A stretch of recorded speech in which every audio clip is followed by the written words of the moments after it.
Qual a maior coisa que você gostaria que todo mundo soubesse sobre dinheiro antes de começarem a tê-lo?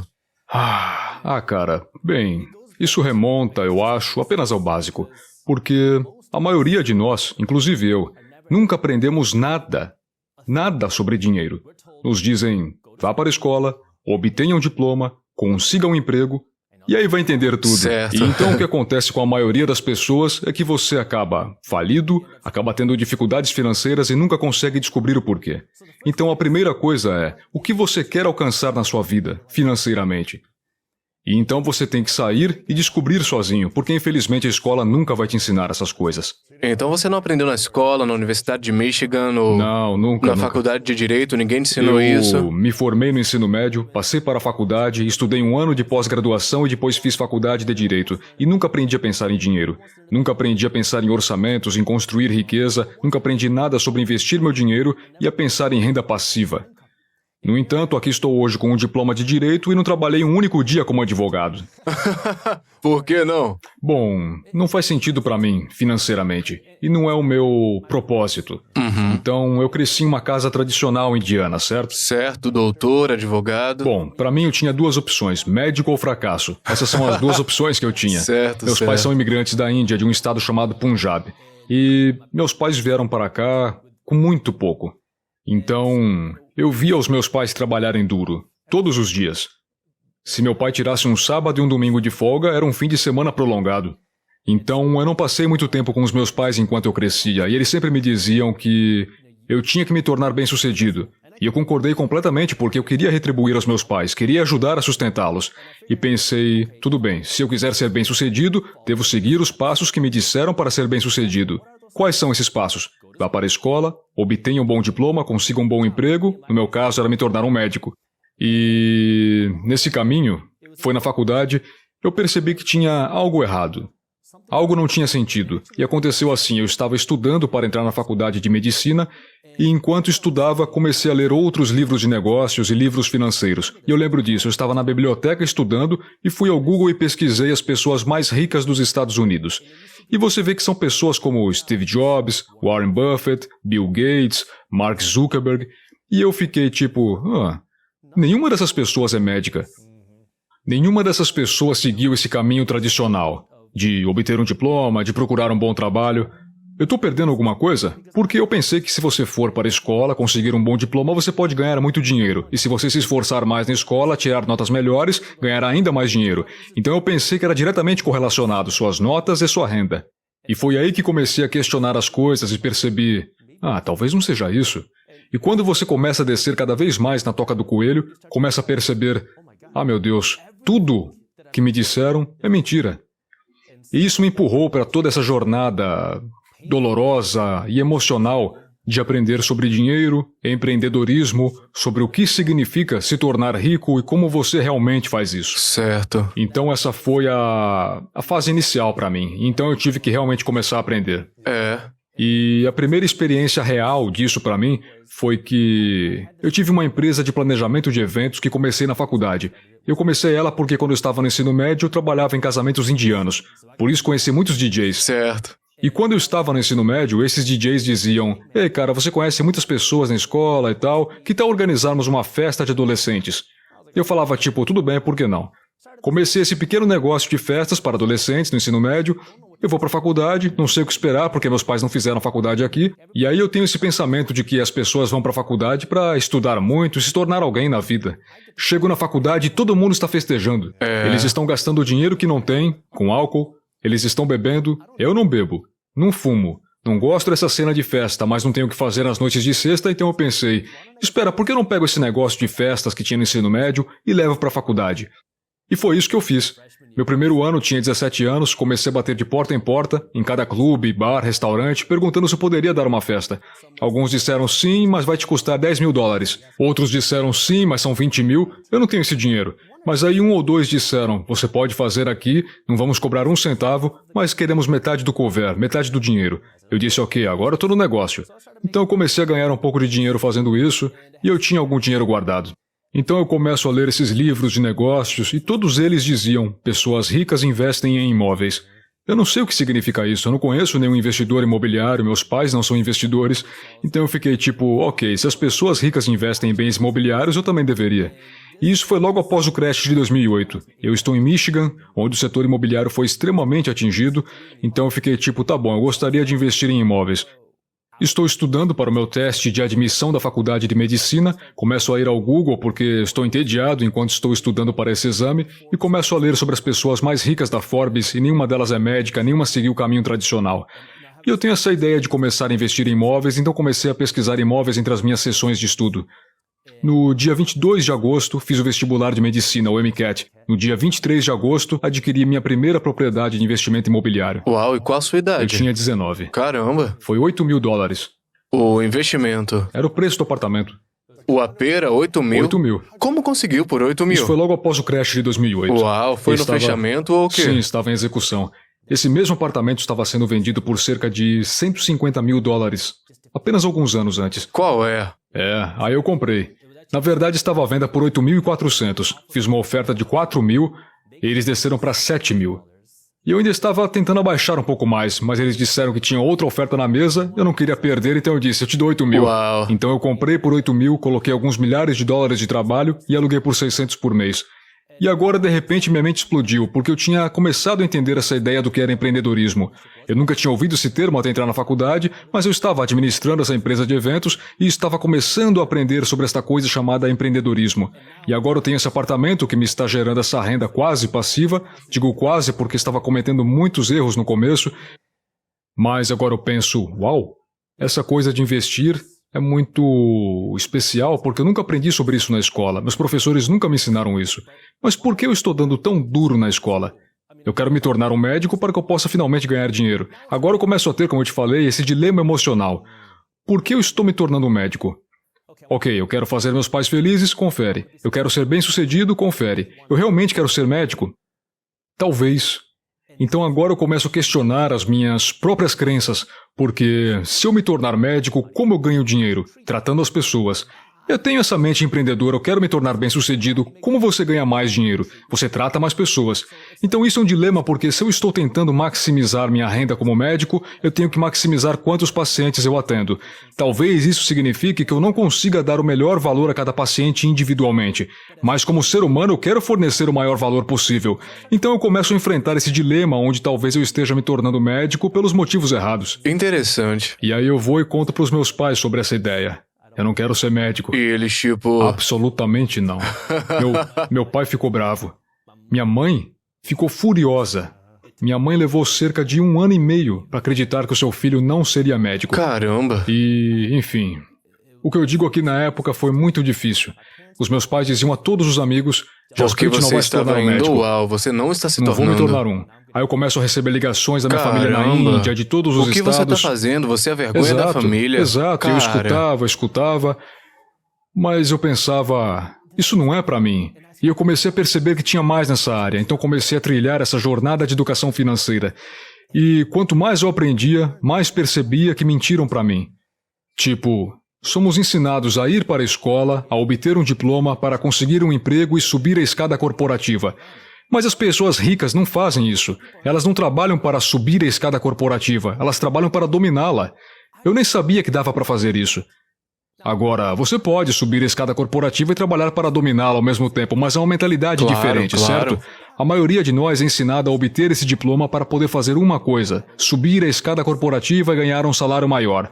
Mas se você confiar apenas no seu salário, você está apenas a um passo de ficar falido.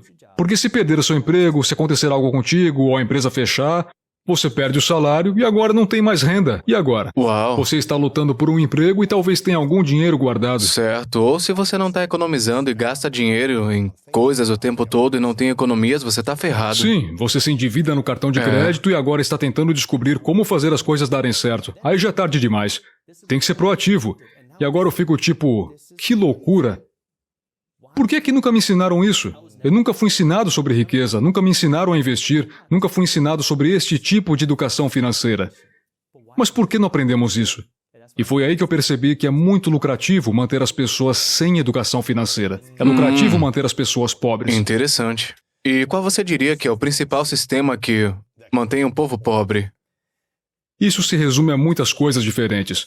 Os bancos lucram quando você não tem educação financeira, porque eles vão mantê-lo economizando dinheiro no banco. Eles vão mantê-lo em dívida de consumo. Se os bancos vivessem de acordo com seus próprios conselhos, que é economizar dinheiro, os bancos estariam perdendo dinheiro. Quando você vai e deposita $1.000 no banco, esse dinheiro que você depositou é um passivo para o banco. Um ativo é algo que coloca dinheiro no seu bolso. Um passivo é algo que tira dinheiro do seu bolso. Então, quando o banco tem seu dinheiro, é uma responsabilidade para eles. Eles querem se livrar dele o mais rápido possível. E a maneira como eles fazem isso é emprestando, porque é um investimento para o banco. Eles não querem guardar dinheiro, mas querem que você guarde o seu. Que você dê a eles a grana. Isso. E que você deixe lá. E deixe lá. E o que está acontecendo com o seu dinheiro enquanto está lá? Está perdendo valor para a inflação a cada dia. A cada dia que você mantém seu dinheiro no banco, você fica mais pobre. A cada dia que passa. Agora é engraçado, eu fiz um vídeo sobre isso em 2016. Foi meu primeiro vídeo a viralizar. Foi chamado de Garantido ir à falência se fizer isso. E eu falava de inflação de 2 a 3% para não manter o dinheiro no banco. E aqui estamos... 8,5%. 8,5%. E agora as pessoas começam a perceber que a inflação é um problema real. Então você mantém seu dinheiro no banco e ele te paga 0,01%, talvez 0,5% se você tiver sorte. E por outro lado eles emprestam por 5, 6%. E assim o banco não quer manter esse dinheiro na poupança, porque é um passivo para eles. Eles querem mantê-lo gastando dinheiro no cartão de crédito deles, porque agora eles ganharão de 18 a 25% em juros cada vez que você gastar $1. Uau! Os governos querem que você continue sem educação financeira, porque quando você não tem ela, adivinha, você é um empregado e é um consumidor, então paga os impostos mais altos. Empregados e consumidores. Todo mundo sabe que os ricos não pagam impostos, e isso deixa as pessoas com raiva. Mas muitas vezes não entendemos o porquê. E ficamos com raiva das coisas erradas pelas razões erradas. Mas quanto mais você ganha como empresário, até você ficar super rico, você paga muito imposto. Sim. Cara, e quer saber? Há muitas coisas que você pode fazer legalmente para pagar menos dinheiro em impostos. E há diferentes maneiras de investir seu dinheiro para pagar menos dinheiro em impostos. Então vou dar alguns exemplos, começando assim. Elisão fiscal e evasão fiscal. São duas palavras semelhantes com dois resultados muito diferentes. É uma das primeiras lições no direito.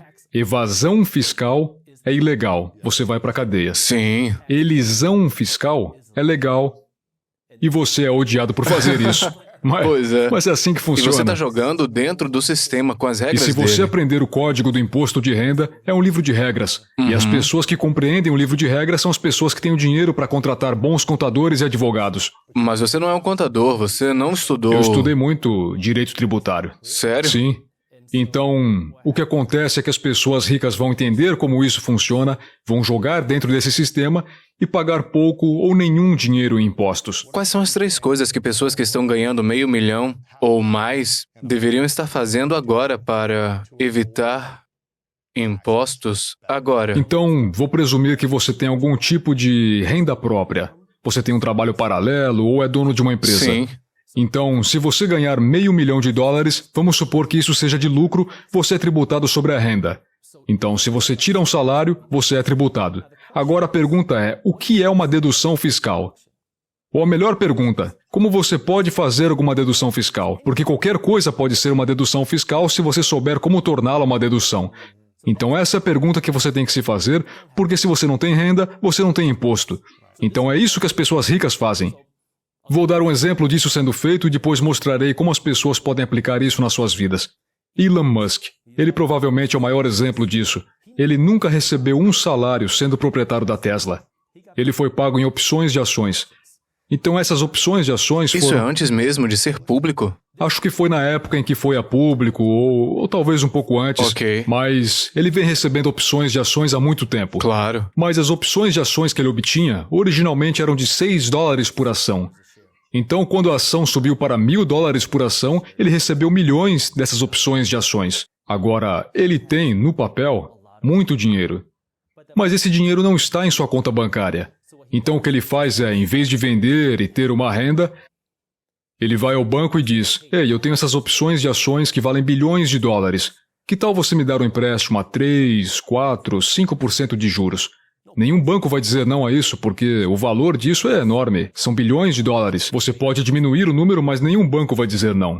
Ele pega o empréstimo, paga 3, 4, 5% de juros, E se a empresa dele crescer, o valor da ação dele aumenta 6%, ele só teve lucro com isso. Ele não teve que sacar nenhum dinheiro, nunca teve renda, não paga imposto e agora pode gastar seu dinheiro, viver livre, comprar o que quiser, viver rico e não pagar um centavo de imposto. Então não teve que vender nenhuma ação, porque se tivesse, teria que pagar imposto Certo. caso vendesse. Ao invés disso, pega um empréstimo no banco Aham. e não tem que pagar imposto por Quando isso. você obtém uma hipoteca para comprar uma casa, é dívida, não é tributável, não é renda. Se você for refinanciar sua casa, não é renda. É dinheiro que você tem no bolso, mas não é renda. Você é tributado sobre a renda. Então, agora seu trabalho como empresário é estratégico. Como você não tem uma renda? Agora você pode dizer, bem, eu preciso de dinheiro para gastar. Claro, claro que sim. Mas como pode usar agora estrategicamente sua renda para pagar seu estilo de vida? Agora, claro que tem que estar dentro das regras, então fale com o consultor fiscal. Mas agora, após a pandemia, uma das coisas que o governo federal quer fazer é incentivar as pessoas a comer fora, comer em restaurantes, porque eles foram muito atingidos pela pandemia. Então o que eles fizeram? Eles criaram uma dedução de 100% na comida até o fim de 2022. Então se você comer fora com a sua equipe, é uma dedução de 100%. Amortização. Isso. Estou aqui em San Diego. Bom, estamos em Los Angeles, mas eu estou em uma viagem de 2 meses para San Diego com minha parceira de negócio. Eu tenho que alugar um carro. Na verdade, comprei um Ford Mustang, porque eu sempre quis um Mustang quando era criança. Era o carro dos meus sonhos, então comprei com conversível. Legal. E temos que ir a reuniões de negócios. Temos que sair, explorar San Diego. Minha parceira de negócios é minha esposa. Estamos hospedados em um Airbnb na bela San Diego. Adivinhe, essas coisas são deduções fiscais para o meu negócio. Estou aqui trabalhando agora. Quando você é um empreendedor, tudo é trabalho. É. A questão é como você gasta o seu dinheiro de uma maneira que ele vai dar uma redução de impostos. Mas tem que ser esperto aqui, porque você não quer apenas gastar $500 mil para não ter que pagar 150 mil em impostos. O meu contador me ligou ano passado e disse, Jasprit, você tem que comprar agora um Classe G. Eu disse, o quê? Eu não quero comprar um Classe G. Por quê? Ele disse, tem uma redução de impostos dizendo que se você comprar um carro pesado, inclusive está acontecendo agora ainda, se você comprar um carro pesado, pode descontar até 100% do valor desse veículo agora mesmo. E porque você é um influenciador, você pode alegar que, como influenciador, você precisa de um Mercedes-Benz Classe G para ajudá-lo a sustentar o seu estilo de vida. O Código Fiscal permite isso. E eu fiquei tipo, bom, eu não quero sair e gastar 150 mil em um carro que eu não preciso necessariamente só para economizar, digamos, 50 mil. Então você tem que ser esperto e saber o que é certo e o que não é para você, entende? Gastar $1 e economizar 25 Certo. centavos. Então você só precisa conhecer as estratégias certas que podem funcionar para você. E essas coisas mudam com o tempo. Por isso que o melhor que você pode fazer é contratar um contador, um consultor fiscal, alguém que não vá apenas registrar seus impostos, mas também que ajude a orientá-lo, alguém que diga, tudo bem, aqui estão algumas coisas em que você poderia gastar seu dinheiro, aqui estão onde há mais benefícios chegando esse ano, no próximo ano, e assim haverá momentos em que será mais benéfico para você gastar dinheiro e haverá momentos em que será mais benéfico para você receber dinheiro. E é tudo um jogo. Sim. E é isso que as pessoas ricas entendem. É tudo um jogo. E muitas pessoas odeiam isso. Essa pessoa não está pagando impostos, aquela pessoa não está pagando impostos, mas no fim das contas, o que você tem que lembrar é que foi outra pessoa que escreveu o Código Tributário. Tudo que as pessoas estão fazendo é tentar aprender. Ok, isso aqui é o Código Tributário, então o que eu faço? E você começa a entrar nas outras questões filosóficas. Quem vai se dar melhor com $100 mil, o governo ou eu? Se eu tiver 100 mil no meu bolso, posso contratar um funcionário ou 2. O governo vai gastar esse dinheiro onde quer que gaste e centavos acabarão realmente ajudando as pessoas. Eu sou a favor de ajudar as pessoas, eu acho isso muito importante. Assim que atingimos 1 milhão de inscritos no YouTube, o que fizemos foi... Eu peguei minha equipe, fomos até uma loja para professores e perguntei, ei, podemos comprar tudo na sua loja? Uau. Porque durante a pandemia as pessoas não estavam indo para as aulas presenciais. E por isso, muitos desses negócios foram prejudicados. E eu disse, posso comprar tudo? E ela disse, bom, precisamos de algumas dessas coisas. O que a gente pode comprar? Então, no fim, a gente comprou uma grande parte da loja. O estilo Mr. Beast. Estilo do Mr. Beast. Foi um vídeo divertido. Levei a equipe para uma celebração, compramos uma boa parte, levamos para uma escola em Detroit, demos de graça. E aí eu perguntei ao diretor, ele é um amigo meu, eu disse, quantos professores você tem? Tá bom. E eu dei a cada um dos professores um cheque de $500 para ajudá-los a apoiar seus alunos. Dar é importante. Mas isso remonta àquela questão tributária. de quem faz um trabalho melhor com o seu dinheiro. Empreendedores que estão trabalhando para criar mais empregos, que estão trabalhando para produzir mais valor, ou o governo que pode não ser tão bom com o seu dinheiro? Com certeza é. Então você começou no negócio imobiliário cedo. Você ainda é um grande investidor em imóveis ou qual a sua abordagem agora? Sim, essa é uma pergunta interessante que você faz logo após a questão fiscal, porque o setor imobiliário é um dos melhores jogos fiscais para os investidores. Os ricos adoram investir em imóveis porque não apenas você pode obter fluxo de caixa, mas também benefícios fiscais. Eu comecei a investir aos 19 anos por acidente. Passei por muitas dores. Lembro-me de quando disse ao meu pai: "Ei, pai, quero investir em imóveis." Ele disse: "Você está louco? Vai estudar, vai ser médico." Então, comecei a investir em imóveis e continuei comprando casas. E me lembro porque isso foi logo após o crash de 2008. Eu estava comprando casas por 30 mil em boas áreas. E eu lembro que os preços das casas subiram para 50 mil. E eu pensei, isso é muito dinheiro para uma casa? Eu não tinha outra referência, né? Era tudo que eu tinha visto. Então, para mim, eu pensava, isso é caro. Mas eu continuei comprando e ainda estou comprando, mas não tanto quanto antes. Porque agora eu estou trabalhando em outros negócios também. Então, o que eu estou percebendo é... Ok, quando eu invisto meu dinheiro em imóveis, meu objetivo é obter um retorno de 7% sobre o meu dinheiro. Ou seja, para cada dólar que invisto, quero receber 7 centavos de volta ao fluxo de caixa positivo todos os anos. Se eu investir 100 mil, então eu quero 7 mil de lucro todos os anos. Bom, eu sou um empresário, certo? Então estou trabalhando em algumas empresas, uma delas é a Market Briefs. E agora eu estou nessa posição onde, o que eu faço com esse dinheiro? Eu posso pegar esse dinheiro, colocar em imóveis, obter 7, 8% de retorno, ou posso colocar no Market Briefs, o que seria uma maior dedução fiscal, porque agora se eu gastar dinheiro em publicidade, gastar com marketing, contratar mais funcionários, nós temos um lucro menor. Mas depois posso aumentar a empresa significativamente mais rápido do que 7% ao ano. Então, o que eu tenho feito agora é investir mais do meu dinheiro no Market Briefs, porque é algo pelo qual estou super apaixonado. Eu amo o mercado imobiliário, adoro revitalizar casas, prédios e realmente ajudar a construir bairros através disso.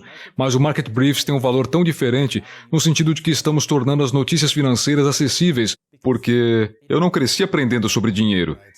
E a CNBC parecia legal, mas eu nunca entendia nada do que acontecia com aqueles termos confusos, portanto...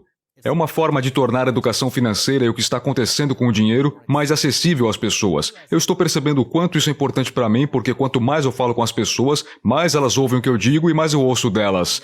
Ah, meu Deus, eu gostaria de ter aprendido isso quando eu era mais novo. E eu sim, eu sei, eu também. Então, é importante para mim ajudar a divulgar essa mensagem, porque ela é muito necessária. Nós falamos, especialmente em Detroit, de desertos alimentares, onde há áreas onde as pessoas não têm acesso a alimentos saudáveis. Mas esse deserto de dinheiro, esse deserto de educação financeira é tão difundido que nenhum de nós é ensinado a pensar em dinheiro.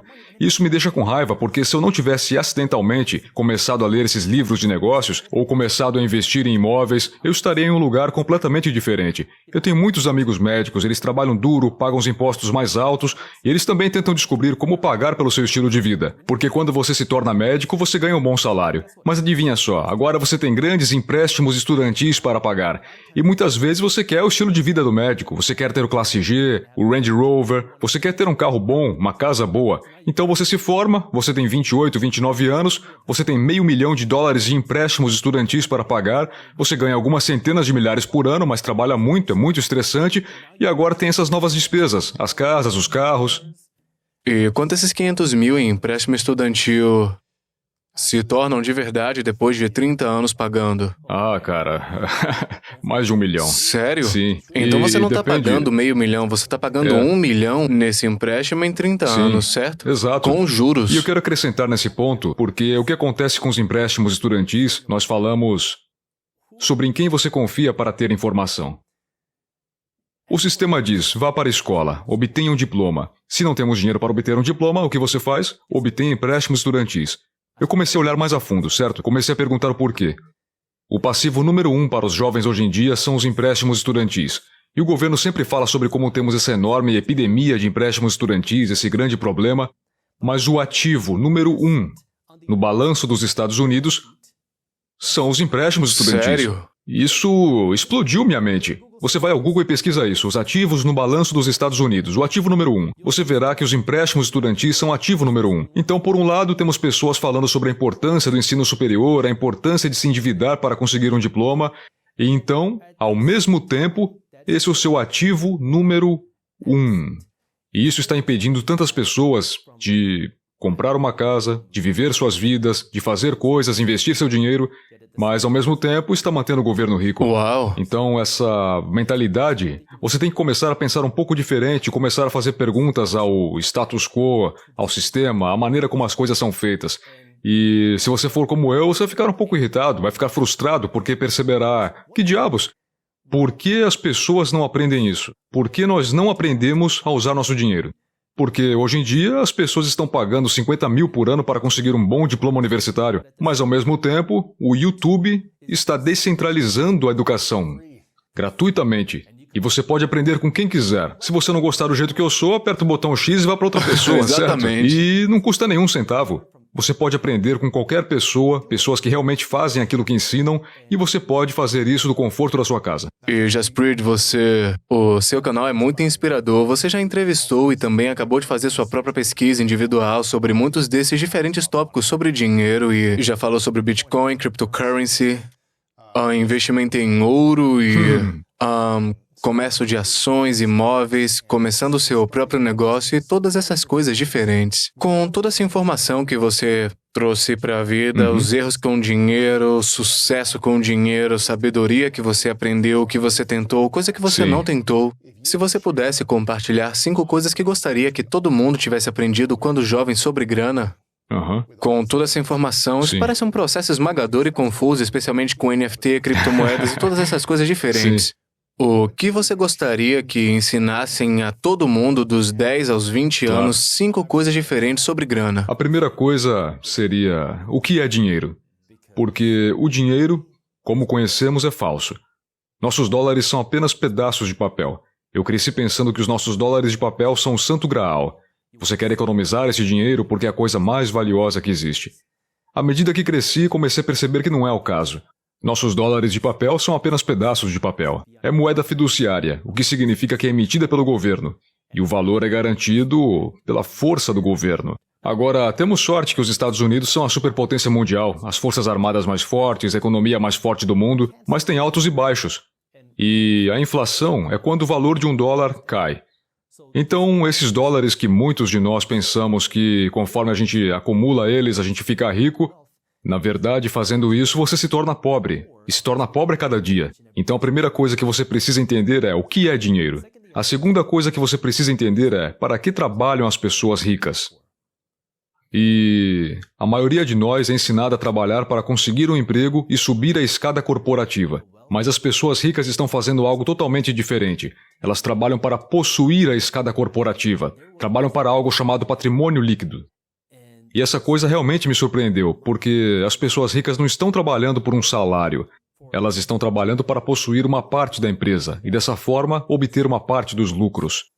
Então, a melhor maneira de entender isso é, muitas vezes as pessoas reclamam, quanto dinheiro estou ganhando? Queria ganhar mais. E é aqui que se você começar a entender o sistema, começará a fazer as perguntas certas. Veja, uma grande empresa, você tem que fazer a pergunta, para quem eles estão trabalhando? Eles estão trabalhando para cuidar de seus funcionários?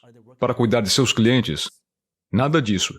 Eles estão trabalhando para cuidar de uma pessoa, seus acionistas. É um conceito chamado dever fiduciário. Aprendi isso na faculdade de Direito. Os executivos de uma empresa têm um dever fiduciário. Não para com os funcionários, nem para com os clientes, mas para com os acionistas, os donos da empresa. Agora, o que significa? Um exemplo fácil seria, você sai para jantar fora com a sua namorada ou esposa, está no encontro, e você recebe uma mensagem de um de seus bons amigos dizendo, "Ei, vamos jogar Fortnite agora." O seu dever fiduciário ali é estar com a sua esposa, com a sua namorada, passar tempo com ela. Se você sair, você vai ter problemas, certo? Então, é com quem você tem uma aliança. E os acionistas... o dever fiduciário dos executivos, do CEO da empresa, é com os acionistas, os donos da empresa.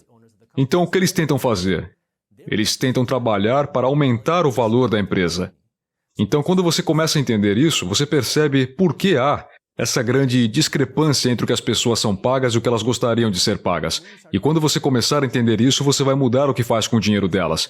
E por isso que eu disse agora há pouco que os ricos não estão trabalhando para subir a escada corporativa, mas sim para dominá-la.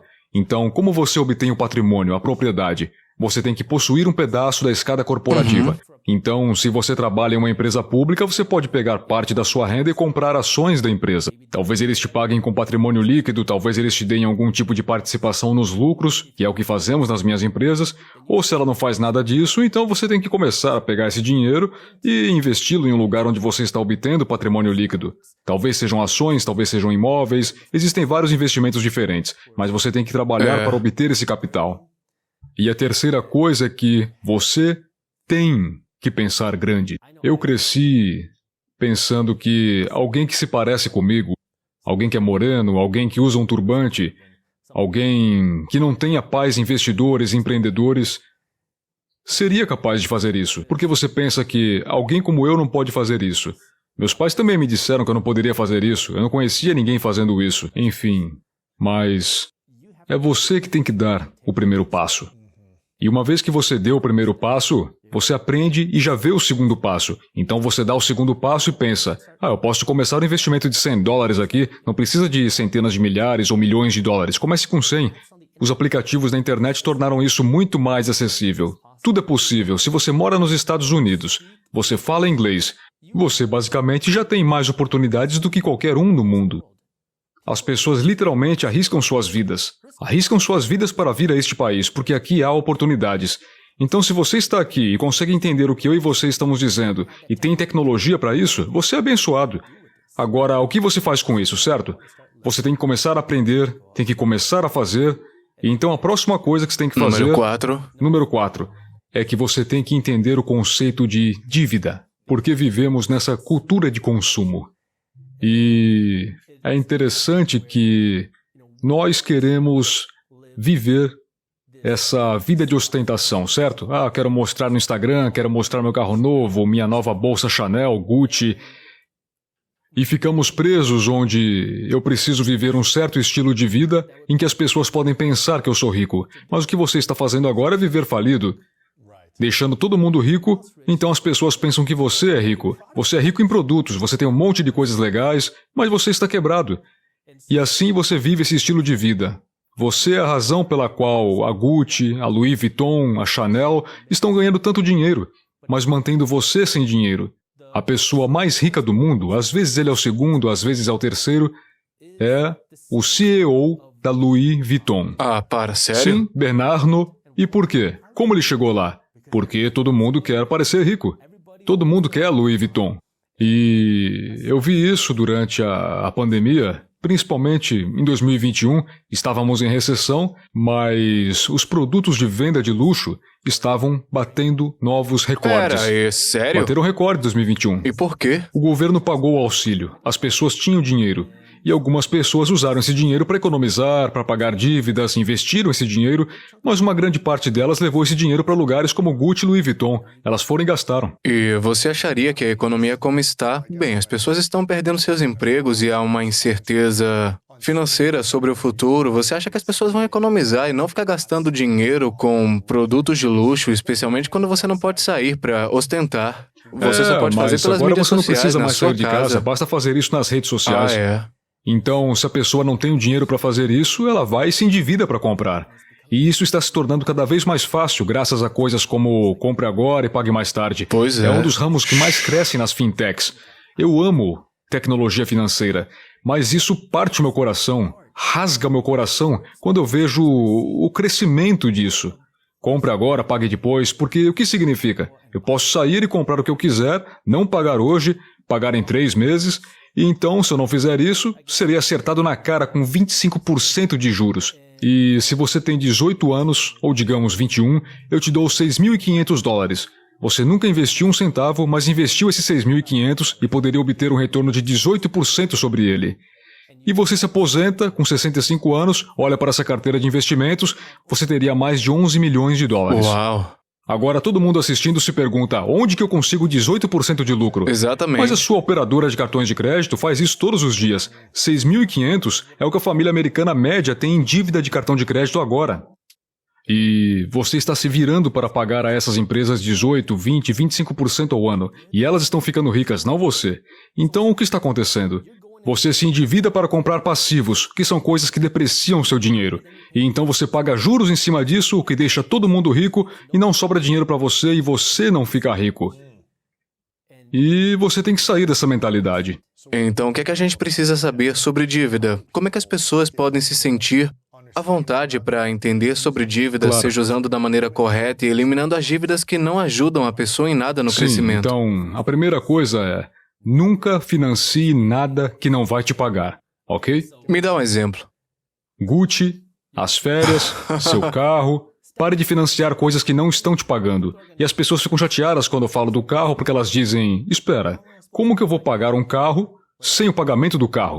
Não compre um carro de 100 Não mil se compre o você não carro. tiver dinheiro no banco para isso, ou até mais. Compre um carro Exato. usado por 6 mil. Exato. Compre um carro usado, em bom estado de funcionamento, com dirija dinheiro. por 10 anos. Exato.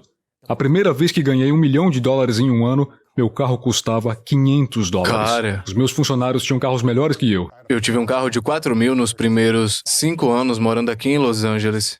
Um carro de 4 mil usado e de 97. É ótimo. Carro usado 97 quando fabricaram e era legal. Sim. Era confortável e me levava de A a B. Sim, Não quebrava. exato. Eu não precisava me aparecer. Exato. Eu ainda tenho meu carro de $500. Eu ainda dirijo, é uma daquelas coisas que... Porque eu caí nessa armadilha, onde a primeira vez que comecei a ganhar dinheiro, na minha cultura, os carros são uma grande coisa, certo? A cultura Punjabi. Então as pessoas realmente querem investir em seus carros, querem parecer legais. Então eu tinha uns 16, 17 anos, comecei a ganhar um pouco de dinheiro com as minhas atividades paralelas. A primeira coisa que eu fiz foi colocar novas calotas no carro. Depois coloquei cores diferentes. E aí eu já comecei a você planejar que meteu depois eu paredão. ia... eu tinha 2 alto-falantes de 12 polegadas no meu porta-malas, certo? Coloquei a pintura, coloquei novo sistema de som Luzes lá. ao redor, brilhava no Sim. escuro. Eu tinha um Toyota, certo? Então logo em seguida o que eu fiz foi ligar pro meu primo e dizer, adivinha só, eu tenho 3 mil no banco e estou prestes a colocar as portas do Lamborghini no meu Toyota. Você é louco, E cara. ele disse, Jasprit, você é louco, não faça isso. Então ele ficou no telefone comigo por 20 minutos, me convencendo a não fazer aquilo. E eu não fiz aquilo. Felizmente eu não fiz. Mas é pra onde meu dinheiro ia. Eu parecia legal, meu carro era legal. Eu tinha $1.000 no banco, saí e comprei um relógio de $1.000. Eu tinha 18 anos, certo? E como eu estava naquela área de entretenimento, eu tinha que parecer legal, né? E então comecei a ler todos esses livros sobre dinheiro e minha mentalidade começou a mudar. De repente eu fui de uma polaridade extrema até a polaridade oposta. Não queria gastar um centavo. Em nada. Em qualquer coisa. A não ser que me traga grana. Exato. Eu não quero gastar nada a menos que me dê retorno. Então agora eu estou economizando o máximo de dinheiro que eu posso, estou investindo o dinheiro o máximo que eu posso, tentando construir meu negócio, e eu falo tipo... E eu estou ficando quase sem os meus sapatos, eles têm buracos, eu coloco pedaços de fita adesiva, embrulho, eu estou indo para a escola, eu tenho propriedades de aluguel, mas meus sapatos estão colados com fita adesiva. E é como se eu percebesse que eu não vou cometer os mesmos erros novamente. E você tem que sair dessa mentalidade. A primeira vez que eu ganhei 100 mil por ano, eu estava na escola. E eu estava morando em um apartamento pagando $400 por mês, incluindo minha água, a minha luz, minha TV a cabo, meu gás, minha internet, tudo. Uau. E o motivo era porque eu não tinha um quarto. Eu dormia no chão da sala. Eu tinha um colchãozinho, puxava ele para a sala de estar, colocava, ia dormir à noite, acordava, dobrava os lençóis, guardava, arrastava o colchão de volta para o corredor, porque eu percebi qual era o poder de juntar o seu dinheiro. Eu percebi o poder de colocar o dinheiro nos bens certos. Eu pensei, esse é o momento de construir. Eu tenho gasto meu dinheiro, que tenho ganho, com coisas que estão tornando os outros ricos. Certo. Eu vou gastar dinheiro com isso um pouco mais tarde. Mas agora eu quero ficar rico. É. E assim, você primeiro precisa compreender o que é que vale a pena gastar dinheiro e o que não vale. E então, se você tem essa dívida, você tem que criar uma estratégia para pagar o mais rápido possível. A primeira coisa que você pode fazer se tiver muitas dívidas de cartão de crédito é ligar para as empresas.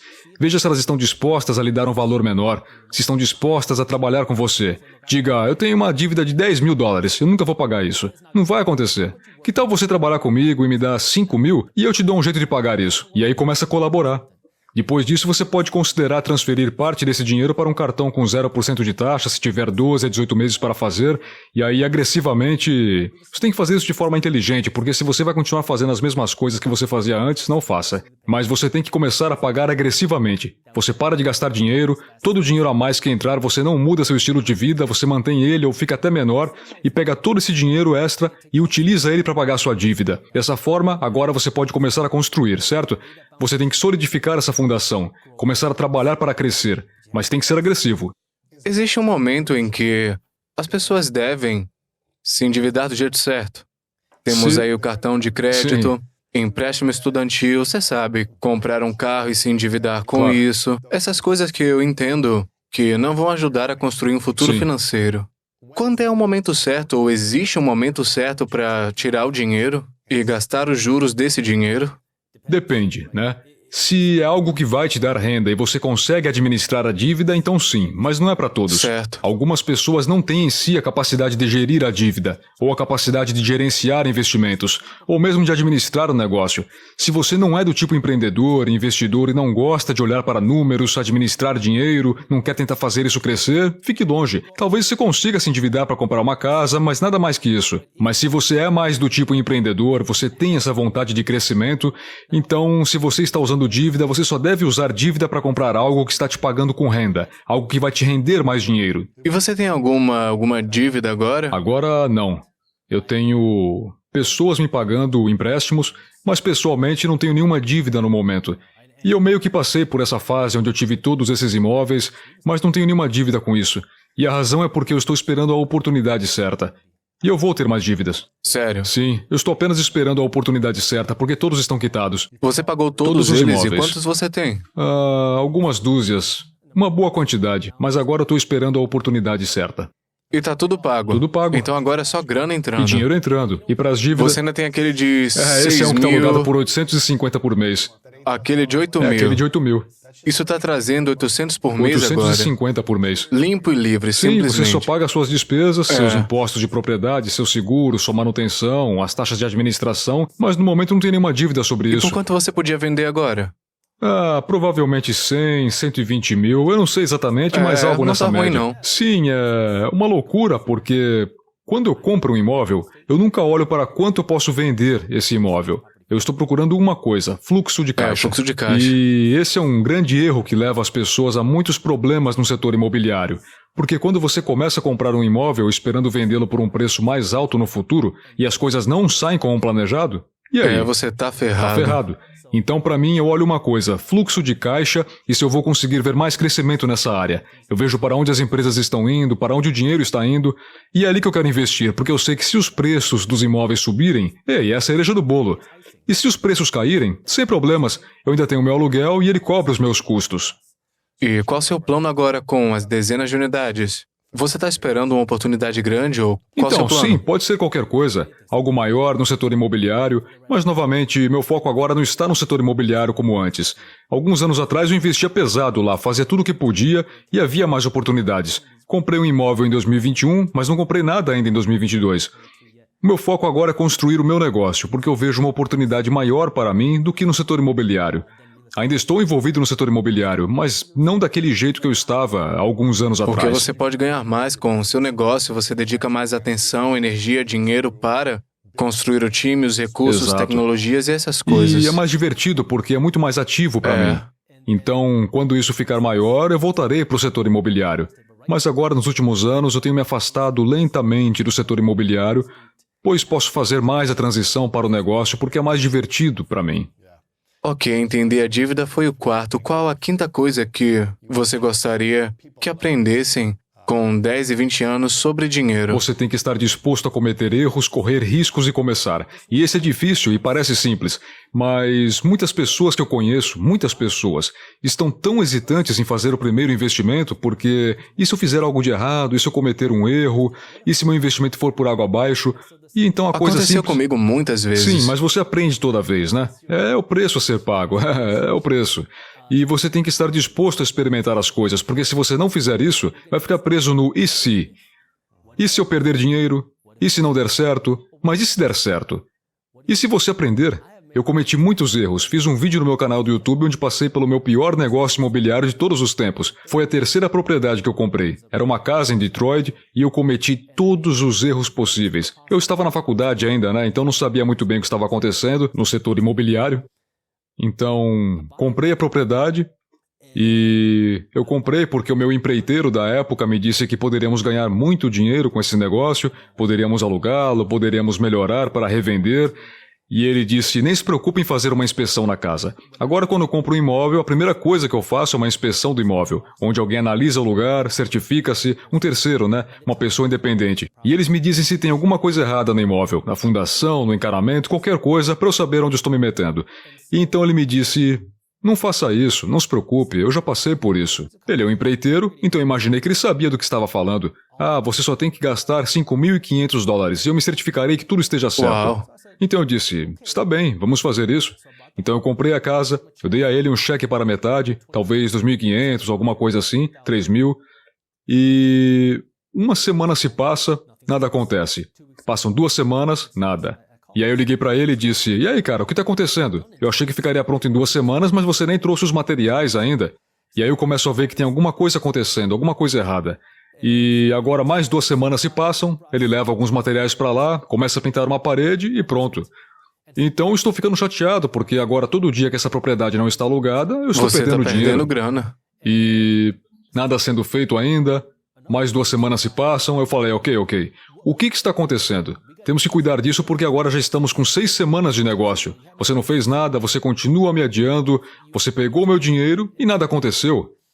E, para encurtar a história, ele fugiu. Ele estava com problemas financeiros, por isso que ele queria tanto que eu fechasse o negócio, porque ele precisava do dinheiro, e aí ele se foi. E eu tinha uma outra propriedade em que alguém estava trabalhando, um gerente, e ele estava com uns problemas, estava causando problemas na minha propriedade. Então eu pensei, ele está causando problema lá, que tal ele vir trabalhar nessa propriedade? E se ele precisar de uma casa, ele pode morar nessa, de graça. Consertar. Isso. É. E então ele disse, tá bem. E eu pensei, tudo bem, agora eu encontrei um bom negócio aqui. Eu tenho alguém que vai consertar isso, ele vai morar lá, cuidar disso, vai me custar menos dinheiro. E agora ele está morando nessa propriedade e ele fala tipo, que tal você simplesmente abrir uma conta no Home Depot e eu vou lá e compro as coisas para poder cuidar da casa. E eu disse, está bem. Então eu vou e abro essa conta, ele começa a comprar materiais, não para trabalhar na minha casa, mas na casa dos outros. Oh, meu Deus. E aí eu falo tipo, cara, você está gastando meu dinheiro para trabalhar nas propriedades de outras pessoas para que você possa ter lucros duplos, você não começou nenhum trabalho na minha casa, você não paga aluguel, você tem um cachorro que você não cuida e está fazendo cocô em todos os lugares da casa e nada está sendo resolvido. E agora, como que eu faço para tirar alguém dessa casa? Eu tenho que expulsá-lo da minha própria casa. E aí entramos em todas essas questões legais de como tirar essa pessoa de casa. Enfim, nós tiramos ele de casa, levei meses para tirá-lo. A propriedade agora está destruída, tem excremento, literalmente excremento por toda a casa. Ele danificou o local, não cuidou dele e agora é como se tivéssemos que começar tudo do negativo para consertar essa propriedade. Então agora vamos começar a corrigi-la, eu tenho um empreiteiro licenciado e segurado, foram meses de negócio e ele quer, não sei, muito mais dinheiro, pelo menos 10 mil, se não mais, para começar as reformas. E começamos a cavar fundo e começamos a ver problema após problema após problema, então agora cada custo continua somando. E agora a casa está pronta finalmente, eu penso, tudo bem. E todo mundo me disse, Jasprit, não licencie essa casa com a cidade de Detroit para alugar, porque ninguém faz isso. Isso é novamente após o crash de 2008. Detroit passou por sua falência, estavam tendo seus próprios problemas, mas eu gosto de jogar dentro das regras, então eu disse, eu vou conseguir uma licença para alugar. Quando você obtém uma licença, eles vão enviar seus próprios inspetores na propriedade, eles vão inspecioná-la e certificar-se de que está tudo bem. Então agora os inspetores estão lá e dizem que eu preciso levantar a casa. Eu disse, como assim? Eles, precisamos levantar a casa. Eu nem sabia que dava para fazer isso. Aparentemente você pode, é muito caro. Então eu levanto e começamos a deixar a água correr na propriedade. E acontece que a água não está drenando para a linha principal da cidade. Aparentemente, alguém que morava anteriormente nessa propriedade despejou cimento pelo cano principal. Agora, para fazer a casa funcionar, temos que arrebentar o cimento do porão, tirar esse cano, colocar um novo cano, repor o cimento, E aí os inspetores começam a discordar uns dos outros. Um deles diz que os cabos elétricos têm que ficar a 3 metros de altura e assim fazemos. O outro vem e diz, por que 3 metros? São 4 metros. Ué, mas foi só a primeira pessoa que disse 3 metros. E aí começam a brigar entre si, nós temos que pagar para eles voltarem sempre, temos que pagar taxas de permissão para tudo. Se eu quiser pintar os peitoris da janela, a taxa de $100. Trocar detectores de fumaça, 75. E isso continua e continua e continua por meses. Finalmente agora somos aprovados para um aluguel. Eu tava tipo, meu Deus, essa é a maior dor de cabeça da minha vida.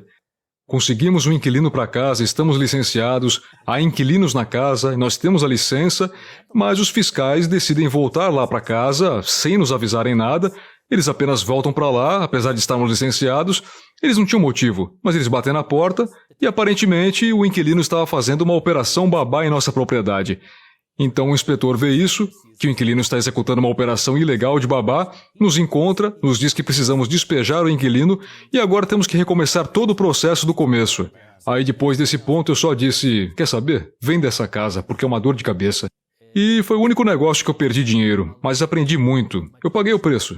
Então você tem que estar disposto a aprender, estar disposto a cometer erros e aí estar disposto a crescer a partir deles. Ir em frente e manter-se disposto. Porque eu ficava dizendo a mim mesmo... Existem muitos investidores imobiliários com milhares de unidades. Não tem como eles lidarem com essas situações sem uma equipe. Eu tenho que descobrir como fazer isso. Então esse era o caminho pelo qual eu tinha que passar. Eu também não creio que as pessoas entendem que investir pode parecer um esporte de contato completo. Parece que você leva um soco no estômago, um soco na cara, na costela, várias e várias vezes. Sim. É o que parece, como você fez em um ano com aquele imóvel.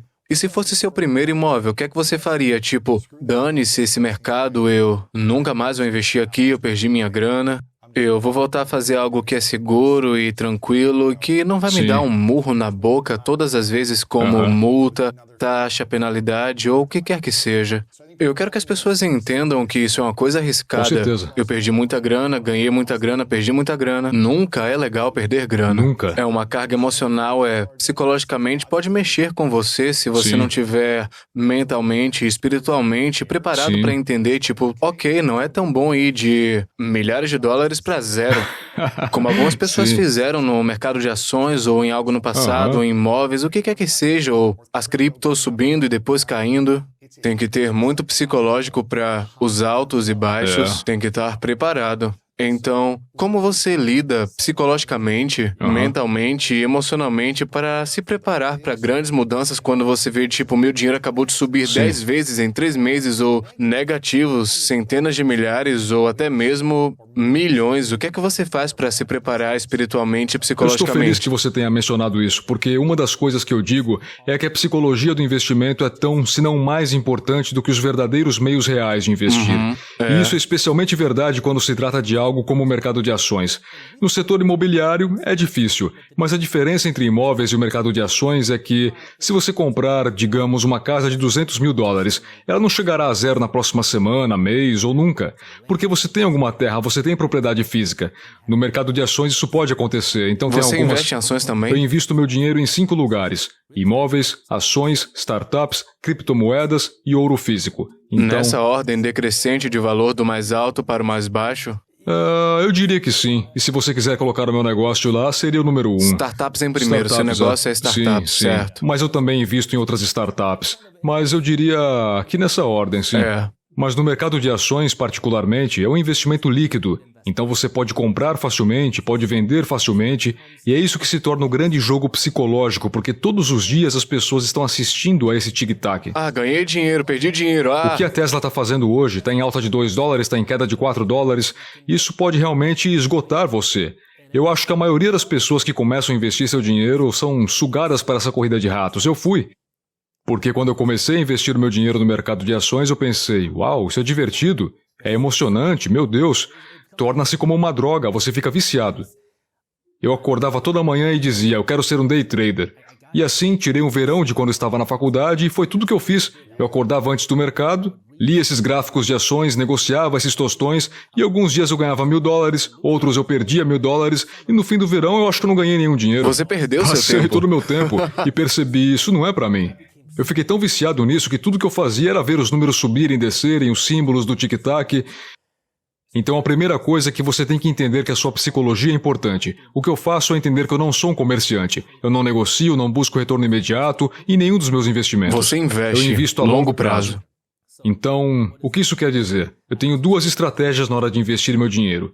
Uma estratégia ativa e uma passiva. Vou começar com a passiva porque é mais fácil de entender. Todos os meses, eu invisto passivamente o meu dinheiro em ações, em ouro físico e criptomoeda. E isso significa que é automático, é consistente e acontece o tempo todo. Você faz indexação de fundos de Com ações? Faço ETFs de baixo custo. E tenho também ETFs que me dão exposição ao SP500. Esse é o seu valor. SP500 são as 500 maiores empresas do mercado de ações. Então esse é o jogo do valor seguro. Tenho alguns ETFs que me dão exposição a inovação, startups, crescimento, porque eu gosto desse espaço. Muito mais arriscado, mas você pode ver mais vantagens potenciais. E tenho também ETFs que me dão exposição a mercados emergentes. São países do exterior, países como China, Índia, Coreia, Brasil, países que estão surgindo para dar alguma diversificação. Não apenas empresas, mas também em dólares, certo? Diversificando fora do dólar. Então isso me dá essa proteção. Então toda semana tenho dinheiro que sai da minha conta e é investido nesses diferentes ETFs. Não importa se o mercado está em alta ou em baixa, toda semana isso acontece. O ouro físico, todo mês. Eu uso um aplicativo para isso. Existem muitos aplicativos que fazem isso. O dinheiro é retirado da conta e compra ouro físico. Sério? Aí as pessoas dizem, por que ouro? Para mim, é dinheiro real. É outra maneira de economizar dinheiro de verdade, porque agora, se eu tenho 50 mil em dinheiro, prefiro guardar e enterrar esses 50 mil em dinheiro no meu quintal ou enterrar 50 mil em ouro no meu quintal? Prefiro enterrar o ouro, porque eu sei que 50 mil em dinheiro certamente perderão valor todos os dias. O ouro é uma reserva de valor, porque leva tempo, esforço e trabalho para minerar ouro físico. E esse esforço de tempo e trabalho é representado através da peça de ouro física. Então, é por isso que eu a possuo. Não é uma grande parte do meu portfólio, mas é seguro, é assim que eu vejo. É uma proteção, caso tudo dê errado, que eu tenha algum ouro físico. Então, eu tenho isso. E aí eu tenho as minhas criptomoedas. Agora, eu estou principalmente no Bitcoin. Eu tenho alguns Ethereum, algumas outras moedas, mas principalmente Bitcoin. E todos os dias eu compro um pouco de criptomoeda. De novo, eu sei que é volátil, eu sei que pode ter grandes oscilações para cima e para baixo, não me importo. Estou comprando todos os dias. Então essa é a minha estratégia passiva. Não importa o que aconteça no mercado, eu vou continuar comprando, não importa o que aconteça. Então minha estratégia ativa agora é onde eu faço mais análise fundamental, onde eu entendo onde eu estou realmente investindo meu dinheiro. Portanto, isso requer muito mais tempo e esforço da minha parte. Então, do lado imobiliário, estou procurando negócios que paguem 7% de retorno em cima do dinheiro. E então vou analisar os números, procurar propriedades, percorrer muitos negócios e quando encontrar algo vou comprar. No mercado de ações é bem semelhante. Procuro empresas nas quais acredito serem boas fundamentalmente. Significa olhar para os números, certo? Como ficam as receitas, elas têm crescido, quão rápido estão crescendo, 10, 20% ao ano? E os lucros?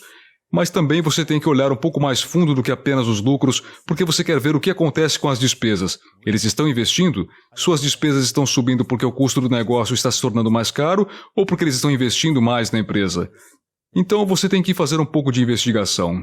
E depois em startups, obviamente eu invisto em minhas próprias empresas, mas também invisto em startups. Eu amo empreendedorismo. Eu sou um grande fã de empreendedores. Adoro apoiar outros empreendedores, porque eu nunca tive esse apoio quando eu estava começando como empreendedor.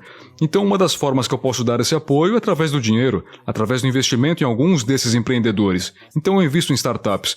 Quarto, criptomoeda. Se acontecer uma grande quebra de criptomoeda, bom, eu já sei que eu quero ter, então eu vou entrar e comprar mais. E com ouro, eu realmente não compro ativamente, mas são as 4 maneiras pelas quais eu invisto ativamente. Claro. E de onde vêm os 3 maiores fluxos de receita para você? Bom, claro, negócios. E isso entre os diferentes negócios. Então, o segundo eu diria que é o imobiliário, que me dá esse fluxo de caixa passivo. E são esses dois. Quando eu falo em renda, em dinheiro no bolso, vem do meu negócio e do imobiliário. É daí que vem meu dinheiro. Legal. Sim, é bem simples. E qual gerador de receita número 1 no seu negócio? É do YouTube, é newsletter, é outro curso, Sim. coaching, o quê? Então, o negócio é dividido. Eu tenho minha marca pessoal, que é a Minority Mindset, sou eu no YouTube, o meu blog, e depois eu tenho o Market Briefs e o Market Insiders. Então o número 1 provavelmente seria minha marca pessoal, mas eu acho que isso não vai durar muito tempo. Minha marca pessoal está indo bem, porque eu construí um grande número de seguidores no YouTube, o que foi completamente engraçado, foi acidental, eu nunca quis ser uma celebridade. Eu nunca quis ser famoso, eu nunca quis ser conhecido. Eu comecei no YouTube por acaso. Nós falamos de riscos, cometer erros. Eu sempre fui um empreendedor e passei por muitas ideias de negócios diferentes. E uma ideia que eu tive no ano da minha pós-graduação, eu estava tendo uma aula de oratória e meu colega de quarto na época, ele disse, você tem que assistir esse programa chamado Shark Tank. Eu falei, ok, tanto faz, eu não assisto TV. Ele disse, assista ao Shark Tank. E é tudo sobre pessoas lançando ideias de negócios, e nessa aula que eu estava fazendo, tínhamos um projeto em que eu deveria apresentar um produto para a turma, como o Shark Tank. E eu estava tipo, isso é fácil, eu faço isso com meus amigos o dia todo, a noite toda, isso não pode ser difícil. Então eu continuei adiando, eu sou um procrastinador, especialmente quando se trata de escola, porque minha mente estava sempre em outro lugar. Então, um dia eu estava atrasado para a aula, como sempre, peguei minha mochila e comecei a correr, porque estava atrasado, estava chovendo. E enquanto estou correndo para a aula, pisei em um buraco, cheio de água, e meu pé estava encharcado. Sentei e disse, estou molhado, as minhas meias estão molhadas, estou desconfortável. E a professora diz, Jasprit, é seu dia. E eu digo, o dia de quê?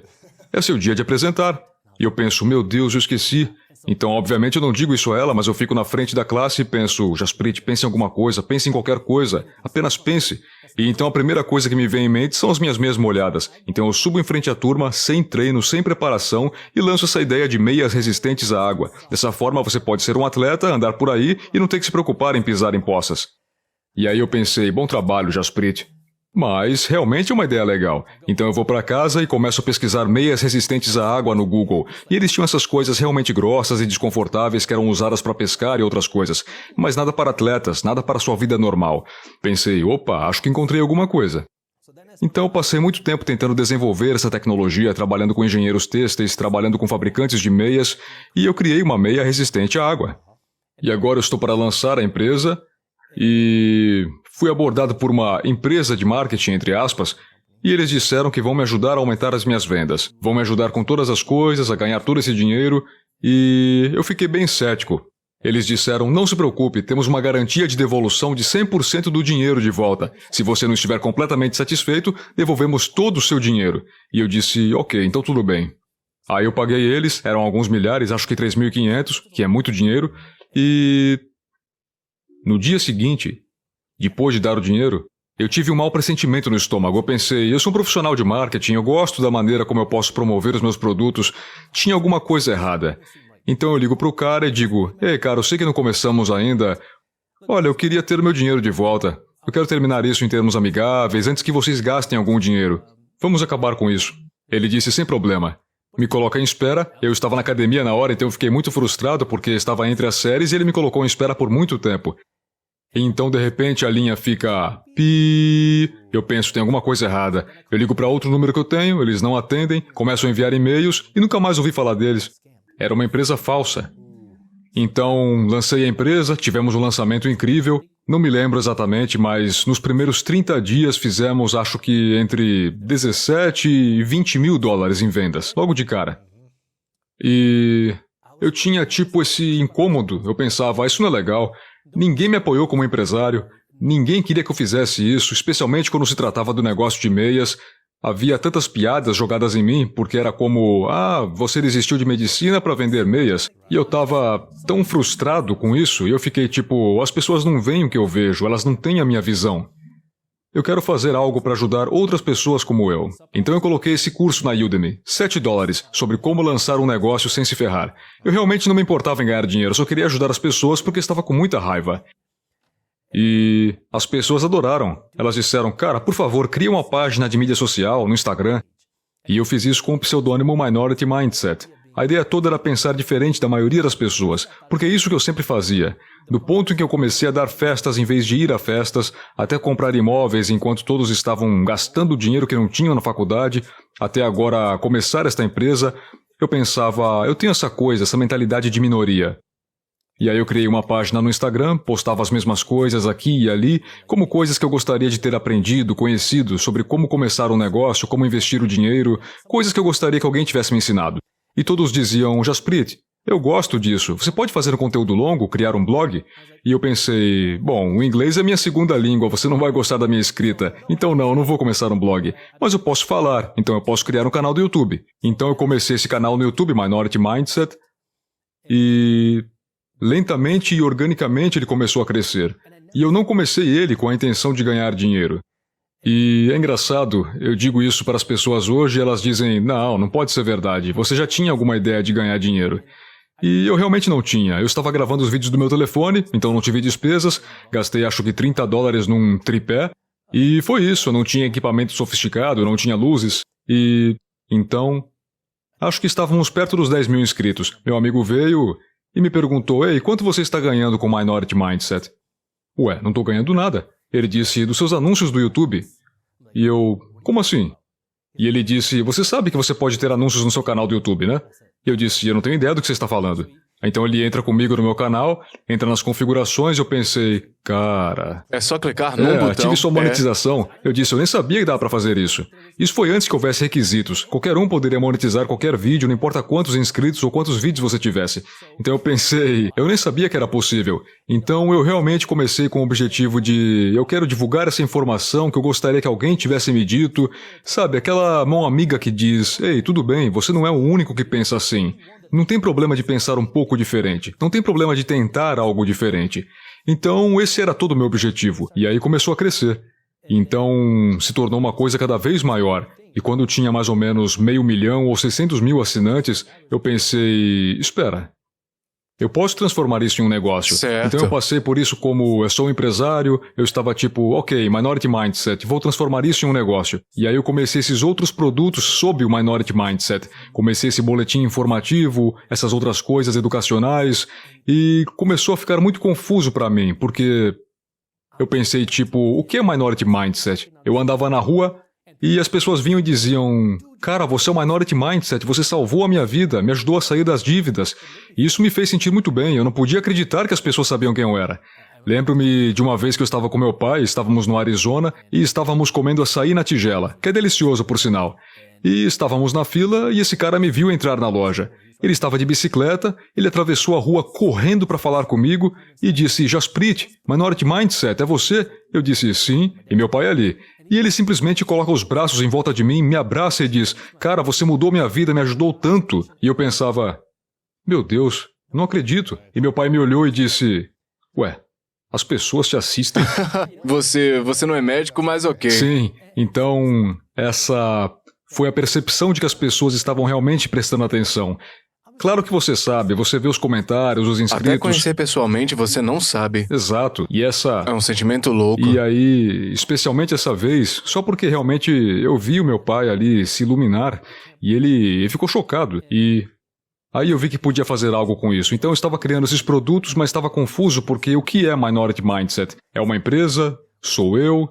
E como empresário eu pensei, eu vou construir uma empresa, vou transformar em algo... Mas todo mundo via a mim como Minority Mindset, então foi difícil construir uma empresa. Então, em 2021, em dezembro, decidi fazer uma viagem de reflexão. Nunca tinha feito isso antes, recomendo a todos que façam. Fui para Boca Raton, Flórida, e fiquei lá por cerca de uma semana. E me separei da tecnologia, das pessoas, tudo. Eu morava em um apartamento muito pequeno, bem pequeno, e tudo que eu tinha era uma bicicleta e meu bloco de notas. Eu já fiz isso e muda tudo. Ah, meu Deus. É. Então o que eu fazia era ir de bicicleta para a praia de manhã, ficava sentado lá por horas com meu bloco de notas e escrevia meus pensamentos. E de tudo, não apenas de negócios. Minha saúde mental, espiritualmente, o que eu quero da vida, o que é importante para mim, o que é felicidade. Começava a escrever. E depois ia para as coisas financeiras de negócios. E eu comecei a me perguntar sobre o Minority Mindset. O que é, quem é? E naquela semana eu percebi que eu sou Minority Mindset. É assim que todos me conhecem. E fazia sentido porque é quem eu sempre fui. Mas essas empresas estão se entrelaçando em algo e já... elas estão sendo ofuscadas, não posso dar a atenção que elas querem. Então, depois disso, eu voltei para o escritório e isso já foi no finalzinho de 2022 e disse, quer dizer 2021, e disse à equipe, assim que voltarmos em 2022, vamos mudar algumas coisas. Na primeira semana de 2022, tivemos uma reunião geral. Eu falei, aqui está o que vamos fazer, vamos mudar tudo. Vamos pegar o boletim informativo e transformá-lo em Market Briefs. Vamos lançar esse aplicativo, Market Insiders. E todo mundo ficou tipo, de onde isso veio, certo? E assim implementamos tudo isso. E agora, no início de 2022, demorou algum tempo para implementar, o Market Briefs se torna a sua própria empresa, seu próprio boletim informativo, onde fornecemos notícias financeiras acessíveis. Falo sobre acessibilidade da educação financeira. Para mim isso é o mais importante, porque eu nunca entendi esses grandes termos. O que significa o rendimento de 10 anos subindo 40 pontos base? Isso não faz sentido para alguém que está começando, então eu quero tornar as coisas mais acessíveis. E é isso que fazemos, colocamos tudo em um e-mail divertido e espirituoso que você realmente quer ler. Você está ansioso para ler esse e-mail, é totalmente gratuito. E então íamos criar isso em nossa própria empresa e passamos por muitas... Quer dizer, foi uma transição dolorosa, porque tivemos problemas com os provedores de serviços de e-mail, tivemos uma empresa que dizia, sim, vai funcionar, passamos meses fazendo a transição e na primeira semana em que trabalhamos com esta empresa eles dizem, desculpa, você está promovendo conteúdo financeiro? Nós não permitimos educação financeira, não permitimos mercado de ações, criptomoedas, nada relacionado com finanças. Eu digo, vocês trabalham conosco há 2 meses? Eu falei com 5 pessoas da sua equipe, eles sabem exatamente o que estamos fazendo e agora você me diz isso? E tivemos que começar tudo de novo, então foi um grande... vida de empresário, né? Leva um soco na boca, uma grande confusão e bola pra frente. E agora era abril de 2022, finalmente, agora está tudo pronto, então agora vamos pra dentro. Então, você perguntou de onde vem a maior parte da receita, era do YouTube, e é ainda... Mas não vai demorar muito porque falei sobre como o YouTube financiou o meu negócio. Eu pego a receita do YouTube e invisto tudo nas minhas empresas, porque eu realmente quero transformar o Market Briefs em algo grande, porque é necessário. É tão importante porque se você é um investidor, você precisa saber o que está acontecendo e quer estar ciente do que está acontecendo. Você não tem tempo de ler o Yahoo Finanças, Wall Street Journal, Forbes, CNBC e ainda ter que analisar todas as manchetes, ver o que é importante e dissecar para ver o que realmente está acontecendo. Nós reduzimos a 5 minutos ou menos. Temos pessoas realmente inteligentes trabalhando nisso. Nisso e na conscientização das pessoas que nunca receberam essa educação financeira.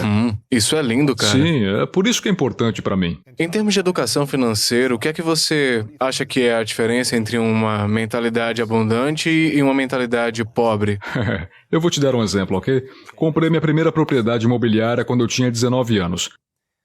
Logo em seguida eu pensei, eu quero poder ver meus próprios negócios, porque tem que usar um agente imobiliário para isso. Então, quando eu tinha 20 anos, eu consegui a minha licença de corretor de imóveis. Estou na faculdade, então agora começo a ajudar as pessoas a comprar e vender suas casas.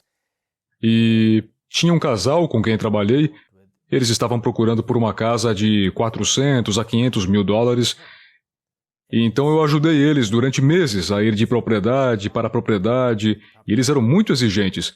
Então foram meses só passando por isso. E finalmente encontramos a casa. Era algo entre 400 e 500 mil dentro do orçamento deles e tinha tudo o que eles queriam. Estava voltado para a direção certa, tinha a porta da cor certa, os quartos eram do tamanho certo. Era perfeito. E aí eles dizem, Jasprit, você achou a casa, vamos firmar um contrato. E eu digo, ok. E eu lembro porque eles me colocaram em um dos quartos e disseram que queriam conversar. Eles disseram, queremos fazer uma oferta nesta casa, estamos prontos, mas há uma condição. Queremos que você ponha metade da sua comissão no negócio. Eu disse, por quê? Eles disseram, bom, você tem 20 anos de idade e normalmente você recebe 3% do lado do comprador. Então, se há uma propriedade de 500 mil dólares, são 15 mil em comissão, entre 12 e 15 mil. E eles disseram, nós não achamos que 12 a 15 mil valem a pena só para assinar os papéis para nos ajudar a comprar essa casa. E você está na faculdade. E eu pensei, tá. E eu sou cabeça dura, ainda mais com 20 anos de idade. Eu pensei, tá. E eles disseram, sim, pensamos que se pusermos apenas 6 mil no negócio, vamos seguir em frente e comprar. E eu disse, não vou fazer isso. Pode achar outra pessoa. E fui embora. E 1 mês depois, eles não tinham conseguido a casa porque não tinham conseguido a papelada a tempo. Eles me ligam de volta, a esposa me ligou e disse, Jasprit, não deu certo, mas achamos uma outra casa. Você poderia nos mostrar? E eu, não. Então, Isso é uma mentalidade limitante. A primeira coisa é, você está olhando para o que a outra pessoa está fazendo, em vez de olhar para o que você poderia conseguir. Você está contando o dinheiro de outra pessoa, em vez de ver o que você mesmo pode fazer. Então você pula sobre dólares para pegar centavos. Certo. E essa é a primeira ideia, que você está muito preocupado com aquilo que está ao seu redor, mas devia focar mais em si. Que valor você recebe? A segunda parte disso é uma mentalidade de crescimento. Então eu falo sobre viver abaixo de suas posses, o que é importante principalmente quando você está nas fases iniciais de tentar construir sua riqueza, certo? Poupar, investir. Eu e você fomos extremos nisso, como se cada centavo que tivéssemos tivesse que ser investido, tivesse que dar retorno, porque era nossa hora de crescer, né? Mas você não precisa ser tão extremo. Digamos que você está poupando 25% da renda. Então se você ganha 40 mil por ano, são 10 mil destinados à poupança e aos seus investimentos. Agora, o que acontece com a maioria das pessoas é que elas dizem: ok, eu estou ciente de tudo isso, de educação financeira, de investimentos, eu quero ser mais agressivo, eu quero fazer mais isso. Como eu posso fazer mais? Bom, é quando você está tentando espremer mais centavos da sua torta. Você tenta ir de poupar e investir de 25% para 30% e 35%, mas tem um bolo limitado, certo? Então o que você deveria fazer é pensar: ok, eu ganho 40 mil, economizo 25%, talvez possa economizar mais se for aquele estilo extremo que nós conversamos, né, que seria o nosso estilo. Mas o mais importante é como eu vou de 40 mil para 400 mil e continuo fazendo o que faço agora. Agora, se você for de 40 para 400 e você economizar e investir 25%, são 100 mil dólares. Muito mais do que os 10 mil que você tinha antes. Você ainda vive com 75%. É a mesma porcentagem que você tem ainda. Essa é a mentalidade de crescimento, é pensar maior. Mas aí todo mundo vai dizer: como que eu vou de 40 para 400? Bom, o primeiro passo é entender que é possível. Depois você começa a aprender, começa a fazer, começa a cometer erros, aprende com os erros e os corrige, mas até você romper com essa mentalidade e perceber que é possível, que eu posso fazer isso, não importa de onde eu venho, a minha aparência, a minha formação, é possível, mas eu preciso da educação certa. O YouTube está aí, leia livros, comece a aprender e depois comece a tomar medidas. Não vai acontecer da noite para o dia, mas você tem que começar a tomar as medidas para isso. Então trata-se de construir essa mentalidade de crescimento sabendo que tem algo que você pode fazer. Eu amo isso, cara. Muita informação boa. Muitas outras perguntas que eu podia fazer sobre essas coisas, mas você tem muitos tópicos que você cobre no YouTube, Minority Mindset, no YouTube e em theminoritymindset.com. Também marketbriefs.com, que é o newsletter para pessoas que querem se inscrever e aprender sobre essas coisas, tornando ideias complexas, interessantes e acessíveis. Isso. É o que todo mundo quer. Eu tenho algumas perguntas para você. Essa é uma que eu pergunto a todo mundo no final e chama-se As Três Verdades. Sim. Então imagina um cenário hipotético que é seu último dia na Terra. Você deixou seus pais orgulhosos, mesmo não sendo médico, mas você tem feito o que você ama pro resto da sua vida, mas eventualmente é seu último dia, daqui muitos anos. E você precisa levar tudo com você, seu conteúdo, seu newsletter, seu YouTube, qualquer coisa que você criou tem que ir com você e ninguém vai ter acesso às suas informações, ao que você escreveu, seus vídeos, áudio, mas você tem 3 lições que você compartilhou com o mundo e isso é tudo que a gente vai ter de você. 3 verdades. E quais seriam essas para você? Sim, eu vou chegar lá, mas antes eu queria dizer que meus pais estão bem felizes agora. Com certeza. Minha mãe, inclusive, trabalha comigo. Isso é ótimo. Mas entrando... Agora eles podem se gabar de você. Sim, exatamente. A primeira coisa é... pense maior. E a razão pela qual eu digo isso é porque muitas vezes ouvimos isso, pense grande. Mas quando você está pensando grande, provavelmente 99% das vezes não é grande o suficiente. Pense maior. Quando eu comecei com o YouTube, eu nunca pensei que chegaríamos a 10 mil inscritos, muito menos 100 mil inscritos, ou muito menos a 1 milhão de inscritos. Eu até brincava com os meus amigos, dizia que se chegasse a 100 mil inscritos é porque deu tudo certo. Se chegasse a 1 milhão de inscritos, eu fecharia o canal. Porque não é possível que 1 milhão de pessoas vejam esse esquisito no YouTube falando de guacamole, de educação financeira. Não tem 1 milhão de pessoas que querem fazer isso. Eu sou um grande pensador. Eu sou um empresário. Sempre pensei grande, mas aqui estou eu com essas crenças limitantes sobre mim mesmo. E eu acho que eu sou essa pessoa que pensa loucuras, que pensa grande. Então, se você está pensando grande, não é o suficiente, porque essas são as suas próprias crenças limitantes. Segundo, aprenda as regras do jogo. A razão pela qual tantas pessoas se dão mal com dinheiro é porque elas não entendem as regras do jogo. E é por isso que muitas pessoas ficam tão bravas, ficam tão irritadas com o que as outras pessoas conseguem, com tudo que acontece. Mas a melhor coisa para fazer é aprender o sistema. Eu falei sobre como os ricos não pagam impostos e como você pode dominar a escada corporativa e as pessoas ficam com raiva, mas a realidade é que essa é a sua chance de descobrir como fazer isso sozinho. Esse é o sistema. Você pode odiar, chorar, gritar, reclamar. Eu fazia isso, achava horrível. O dinheiro era um tabu quando eu estava crescendo e eu pensava, é injusto que as pessoas façam isso.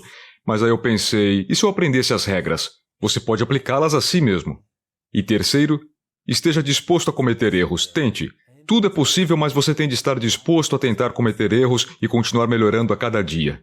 Eu amo isso, cara. É difícil, mas é tudo possível, cara. Jasprit, eu quero te agradecer um momento, cara, por assumir essa missão. Eu acho que muita gente tem medo de pensar em dinheiro, de falar de dinheiro, de guardar, investir. As pessoas têm medo de dinheiro no geral.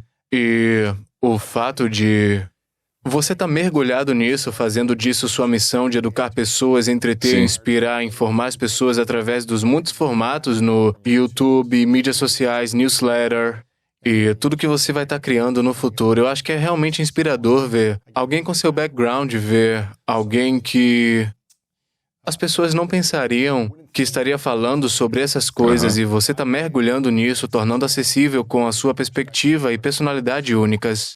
Quero te agradecer por você tornar o Minority Mindset algo que as pessoas podem entender e começar Obrigado. a aplicar em pequenos passos no dia a dia e tornando aquilo maior com o tempo. E também tem o fato de que dinheiro é um tabu, não só na minha cultura, mas em muitas culturas. E a razão pela qual ele se torna um tabu é porque somos inseguros com o nosso próprio dinheiro, então criamos essas cortinas de fumaça. Não fale sobre isso, não se preocupe com isso, mas no fim das contas estamos todos trabalhando por um salário. Ou diga ao seu chefe para não te pagar. Mas o que você tem que entender é como o dinheiro desempenha um papel em nossas vidas. Porque eu não estou dizendo que o dinheiro é a única coisa ou é a mais importante, ela é apenas um fator. Você tem que ser fisicamente saudável, mentalmente, espiritualmente saudável. E quando você tem tudo isso, é quando estar financeiramente saudável pode ter o maior impacto. Eu chamo isso de triângulo quadrático, e vai nessa ordem. Porque se você está em seu leito de morte, você é obeso mórbido, não importa se você tem 10 milhões no banco, a única coisa que importa é estar saudável. Se você está mentalmente deprimido, ansioso, lutando com esses problemas mentais, cara, mais dinheiro vai torná-lo mais infeliz. Você tem que fazer o que for preciso. Vá para a reabilitação, vá buscar um terapeuta, vai fazer o que for preciso a qualquer custo, porque mais dinheiro não vai consertar isso. E as pessoas tentam pensar que, eu estou com esses problemas de saúde mental, se eu ganhar $1 milhão ficarei feliz, todos vão gostar de mim. É uma grande mentira, vai ficar pior. Tem que ser espiritualmente saudável. Saúde espiritual não significa ser religioso. Para mim é qual o seu propósito? Qual o seu motivo para levantar da cama todos os dias? E isso vai continuar levando você a viver uma vida plena, seja por 10 mil, 1 milhão, 10 milhões, não importa. Uma vez que você tenha essas três coisas, é quando ser financeiramente saudável tem maior impacto e maior poder, porque agora você pode viver uma vida plena e feliz. E o dinheiro é só a cereja, cara, é só a cereja do bolo. O bolo é todo o resto. Você não pode pegar uma cereja boa, colocá-la em um bolo ruim e esperar que o bolo tenha um gosto bom. Você já tem que ter um bolo bom, e a cereja o torna ainda melhor. Esse é um bom princípio, boa base, eu amo isso. É tudo sobre comida, eu adoro comida. Ok, a última pergunta é qual a sua definição de grandeza? Sempre em busca do melhor. Sempre querendo ser um pouco melhor a cada dia.